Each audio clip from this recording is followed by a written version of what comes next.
শিক্ষার্থী বন্ধুরা, আর কয়েকদিন পরে তোমাদের পরীক্ষা, শেষ মুহূর্তের প্রস্তুতি নিচ্ছ। আর তোমাদের সবসময় কমন কিছু প্রশ্ন থাকে, যে প্রশ্নের উত্তর আদৌ তোমরা ঠিক মতো জানো কিনা আমার জানা নাই। এটা তোমাদের ভুল বোঝাবুঝি কিনা আমি ঠিক জানি না। আমি প্রশ্নগুলো ধরে ধরে তোমাদেরকে বলি, দেখো তোমাদের কোনো উপকারে বা কাজে আসে কিনা। তোমাদের 1 নম্বর প্রশ্ন, এবার নাকি প্রশ্ন কঠিন হবে। তো এবার আর ওবার কি পরীক্ষার প্রশ্ন কঠিন হবে, এটা আগে কে বলতে পারবে? এই ধরনের গুজব বিভিন্ন সোশ্যাল মিডিয়াতে থাকে, বিভিন্ন গ্রুপ আছে না, ফেসবুক গ্রুপ, ওই ফেসবুক গ্রুপে এক একজনে অতি উৎসাহী হয়ে এই কথাগুলো বলে, আর তোমরা ওগুলো বিশ্বাস করো, ফেসবুকে ঘাটাঘাটি করো, অথবা কারো কাছ থেকে শুনে থাকলে সেটা সব জায়গায় ছড়ায় পড়ে এবং আতঙ্কগ্রস্ত হয়ে পড়ে যে এবার প্রশ্ন কঠিন হইব। আসলে এবার আর এবার নাই, প্রশ্ন কঠিন হওয়ার কোনো কারণ নাই। আগে থাকতে জানা যায় না যে প্রশ্ন কঠিন বা সহজ হবে। তোমরা জাস্ট টেস্ট পরীক্ষা যে প্রশ্নগুলো সেগুলো দেখো। টেস্ট পরীক্ষায় যে ধরনের প্রশ্নগুলো হয় মোটামুটি ওই ধরনের প্রশ্নই আসে। প্রত্যেক বছর একই ধরনের গুজব রটায় প্রশ্ন এবার কঠিন হবে, এবার সহজ হবে। আসলে এটা কেউ প্রেডিক্ট করতে পারে না। তবে মনে রাখবো, প্রশ্ন ফাঁস হয়েছে এই গুজব যদি রটায় তাহলে কিন্তু প্রশ্ন একটু কঠিন হইতে পারে। সেটা কেমন? প্রশ্ন তো কয়েকটা সেট হয়, ক সেট, খ সেট, গ সেট, ঘ সেট। এক এক ধরনের সেটে এক এক ধরনের প্রশ্ন থাকে। তবে মোটামুটি ক সেটের প্রশ্ন একটু সহজই হয়। এখন যদি কোনো কারণে ক সেটের প্রশ্ন ফাঁস হয়, তাহলে খ বা গ সেটের পরীক্ষা হবে। সেই ক্ষেত্রে কিন্তু প্রশ্ন সামান্য কঠিন হতে পারে। কঠিন বলতে কি সিলেবাসের বাইরে তো আসবে না। গতানুগতিক যে প্রশ্নগুলো বারবার আসে, এগুলো না এসে একটু অন্য ধরনের প্রশ্ন আসে। এই ক সেট, খ সেট কিন্তু আমি নৈবিত্তিকের কথা বলি, সেট কোডই আছে আলাদা, যেখানে 4টা সেট প্রশ্ন করা হয়। এবার কেমন প্রশ্ন হবে এটা নিয়ে আতঙ্কগ্রস্ত হওয়ার কিছু নেই। আসলে এটা একদম ভুয়া কথা। সবচেয়ে কঠিন স্কুলগুলোর জন্য যে প্রশ্ন, আবার কিছু স্কুল আছে না একটু দুর্বল, তাদের জন্য সেম। যেহেতু সবার জন্য সেম প্রশ্ন, মানে এক একটা বোর্ডে, তাহলে সেখানে কঠিন বা সহজ বলতে কি আছে। 2 নম্বর প্রশ্ন, খাতা কি ঠিকঠাক মতো দেখে? খাতা কি খুঁটিয়ে খুঁটিয়ে দেখে? আমি প্রশ্নটা একটু ভালো মতো গুছায় বলি। যেমন আমি কোন স্টুডেন্টের খাতা যদি দেখি, কোন একটা প্যারাগ্রাফ লিখলো, সেখানে যদি বানান টানান ভুল করে আমি কেটে দিই। তখন বলে পরীক্ষার সময় কিভাবে খাতা দেখবে না। আসলে পরীক্ষায় কিভাবে খাতা দেখবে এটা না ভাই, তুমি তোমার মতো করে পরিষ্কার লেখো, অর্থাৎ ঠিকঠাক লেখো, বানান যাতে ভুল না হয় সেটা চেষ্টা করো। আর স্যাররা খাতা পুরা দেখে না নাকি না দেখে, এই ব্যাপারে কোনো বাস্তব তথ্য নাই। এটা শুধুই ছাত্রদের কল্পনা। আর ছাত্র যে যা বলে তাই ভাববেন মনে মনে যে স্যার মনে পুরা খাতা দেখবো না বা পুরা অর্ধেক দেখবো। তবে এই ব্যাপারে একটা আমার টিচার হিসেবে আমি একটু বুঝাই বলি বিষয়টা। একটা শিক্ষকের কাছে অনেকগুলো খাতা থাকে, তো অনেকগুলো খাতা একসাথে দেখে। তো সিরিয়াল খাতা দেখতে দেখতে একসময় তার ভিতরে একটা বোর্ডম চলে আসে, একটা একঘেয়েমি চলে আসে। সে তখন হয়তো দেখা গেল লাস্টের দিকের খাতাগুলো একটু অগোছালো ভাবে দেখে, প্রথম দিকের কয়েকটা খাতা ভালো দেখে। তার চেয়ে সহজ হিসাবটা তোমাদের বলে দিই, যে কোনো পরীক্ষার প্রশ্নগুলো প্রথম দিকে 1-2টা প্রশ্ন, বাংলা হোক ইংরেজি হোক বা গণিত হোক, 1-2টা প্রশ্ন হাতের লেখা ভালো এবং লেখার মান ভালো করে লিখবে, তোমার সম্পর্কে একটা ইতিবাচক ধারণা আসবে টিচারের। বাকি যে প্রশ্নগুলো একটু অগোছালো বা একটু নিম্নমানের হলেও টিচার মনে হয় না আর নম্বর কমিয়ে দেবে। বিষয়টা এভাবেই ভাবো, স্যার খাতা পুরোটা দেখবে, প্যারাগ্রাফ পুরোটা দেখবে, এটা না ভাববা। তুমি যা পারো স্বাভাবিকভাবে লিখতে থাকো, ভুল হইলে ভুল, সঠিক হলে। 3 নম্বর প্রশ্ন, যে সৃজনশীল কয় পৃষ্ঠা লিখবো? আসলে সৃজনশীল কয় পৃষ্ঠা লিখবা এটা কি আসলে বলা যায়? সৃজনশীলের ধরনের উপর নির্ভর করে। ক নম্বরে একটা শব্দে হয়, আবার একটা লাইনে হয়। যদি জিজ্ঞেস করা হয় কাজী নজরুল ইসলামের জন্ম কত সালে, তুমি উত্তর লিখতে পারো 1899। আবার এটাও লিখতে পারো কাজী নজরুল ইসলামের জন্ম 1899। তাহলে একটু বড় হইলো, কোনটা ঠিক? দুইটাই ঠিক আছে। কিন্তু প্রথম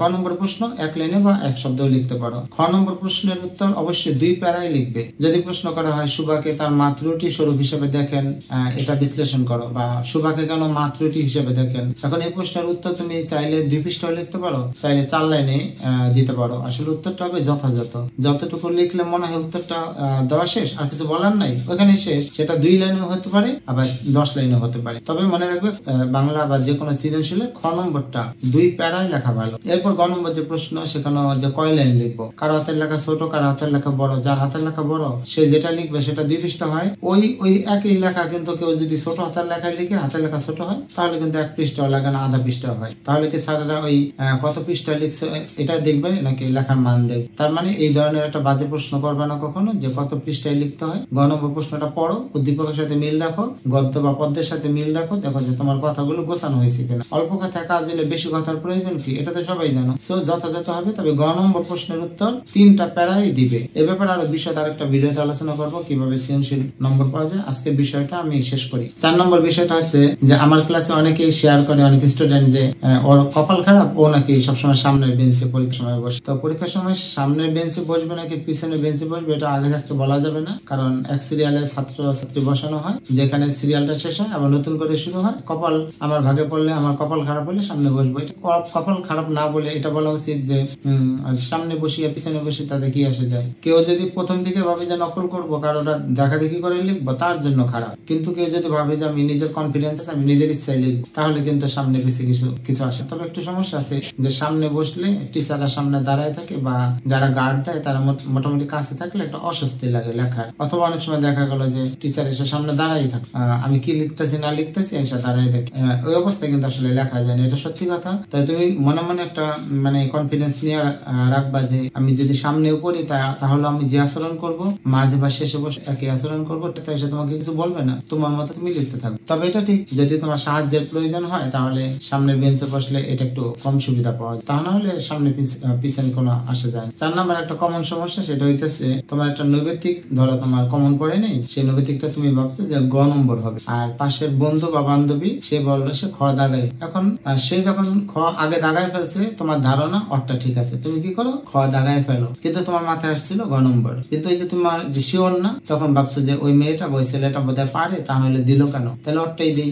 বাইরে এসে দেখলো কি যে তোমারটাই ঠিক ছিল গ নম্বরটা, আর অরটা যে দিছে এটা ভুল। তখন তো মাথাটা গরম হইব, মেজাজ গরম হয়ে যাবো, মেজাজ খারাপ হয়ে যাবো, ওর সাথে চিল্লাচিল্লি। তো এই একটা কমন ব্যাপার। তো এই ব্যাপারে আমি একটাই পরামর্শ হচ্ছে, নিজে যা পারো নিজে তাই দাও। যখন তোমার মনে হবে যে এইটা ঠিক আছে, তাহলে কারো দিকে তাকানো দরকার নেই। যেটা তুমি পারো না নৈবেতিক, সেটা আরেকজন যদি শিওর হয়, পরীক্ষার হলে যদি পরিবেশ থাকে কথা বলার মতো, আর ও যদি 100% শিওর হয় আর খুব বিশ্বাসী হয়, আর তোমার স্কুলেরই হয়, তাহলে শুধু অরটা দিয়ে কথা, নাহলে নিজের মন যেটা বলে সেটাই করো। এরপরের বিষয়টা একটা কমন বিষয়, সেটা হচ্ছে আমার খাতা দেখা ও পরীক্ষা দিয়া ও ভালো রেজাল্ট করলো, আমি খারাপ রেজাল্ট করলাম, ও এ গ্রেড পেলো, আমি এ মাইনাস। ভাই এ কথার কোনো উত্তর নাই। তুমি যারে দেখাইছো সে তোমার থেকে ভালো রেজাল্ট করছে, অথচ ও তোমার থেকে খারাপ ছাত্র বা ছাত্রী। এটা সবসময় হইব। এটা কেন হইব বুঝাইতেছে, যে ছাত্র বা ছাত্রী তোমারটা দেখে সে কিন্তু নিজেরটা আগে পুরাটা লেখে, আর ওই অংশটাই দেখে যতটুকু হইলে ওর মানে 16 কলা পূর্ণ হয়, আর খাতাটা পূর্ণ হয়। তুমি তো বোকারাম, তুমি তো ওরে দেখাইছো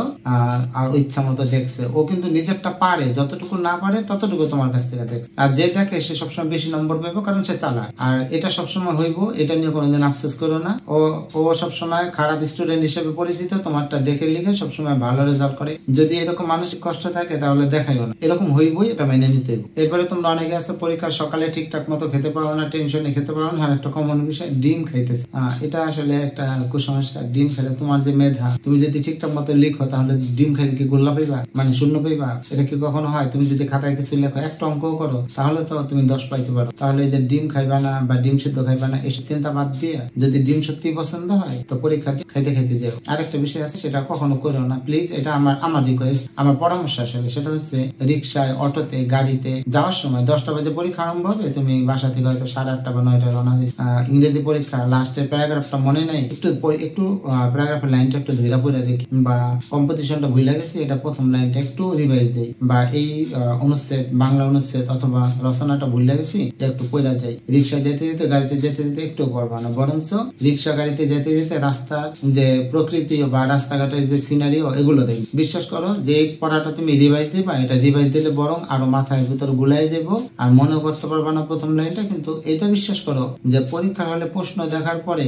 প্যারাগ্রাফ হোক বা কম্পোজিশন হোক, তোমার প্রথম লাইনটা মনে পড়বই। তোমার মাথা এত বেইমান না যে পরীক্ষার সময় সবসময় বেইমানি করবো, এই কাজটা কখনো করা যাবে না। আমি নিজেও অনেক পড়াশোনা করেছি, আমি অন্তত অনেক পরীক্ষা দিচ্ছি, তো আমি জানি যে এই অবস্থায় রাস্তায় যেতে যেতে যেটা পড়ে যায় সেটা সবচেয়ে বেশি ভুলা যায় আর মাথা চলছে, এটা কখনো করা যাবে না। এই বিষয়টা খুবই গুরুত্বপূর্ণ। যা পড়ার পড়ছো, পরীক্ষার আগে রাত্র জায়গা পড়ো না, সন্ধ্যার পর যে ঘুমাইবা এরকমও না, মোটামুটি 9টা, 10টা, 11টা পর্যন্ত পড়ে আবার সকালবেলা 6টার দিকে উঠে যাই। ট্রাই করো 6টা, 7টার মধ্যে ওঠার জন্য। তবে আগে রাত্রে জাগলে পরীক্ষা যে যা পড়ছো বেশিরভাগে ভুলে যাবে, কারণ রাত জাগলে, ওই পরীক্ষার আগে রাত জাগলে মাথা বেমানি করা কিন্তু শুরু করবো। আর এত টেনশন করার কিছু নেই, সৃজনশীলের যুক্ত অনেক কিছু তোমরা বানাই লিখতে পারো। তো পরীক্ষার আগে রাতটা যাইবো না। মহা গুরুত্বপূর্ণ বিষয়, আমি আবার বলছি, এটা হচ্ছে মহা গুরুত্বপূর্ণ বিষয়। সেটা হচ্ছে পাশের বাসার আন্টি বা খালা বা পাশের বাসার যে প্রতিবেশী আছে না, এরা কি বললো, ওদিকে ভুলেও কান দিতে বলবা না, ওদিকে ভুলেও কান দিবা না, আর তোমার আম্মুকেও ওদিকে কান দিতে বলবা না। তুমি কি পড়ছো,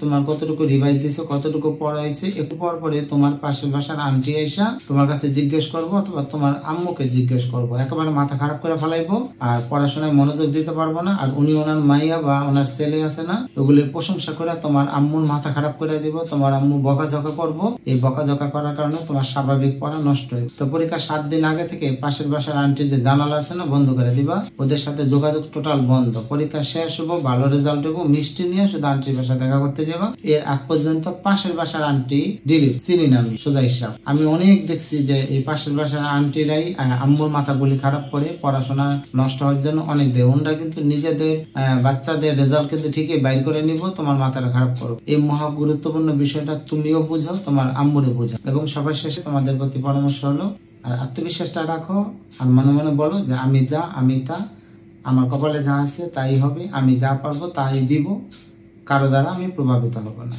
আমি যদি ভালো মতো পড়াশোনা করি, অথবা আমি যতটুকুই পড়ি ততটুকুই আমার রেজাল্ট হবে। আরে রেজাল্ট খারাপ করলে কি মানুষ মরে যায়? রেজাল্ট খারাপ করলে কি তোমার সবকিছু ধ্বংস হয়ে গেল? বা এত ভাবার দরকার কি?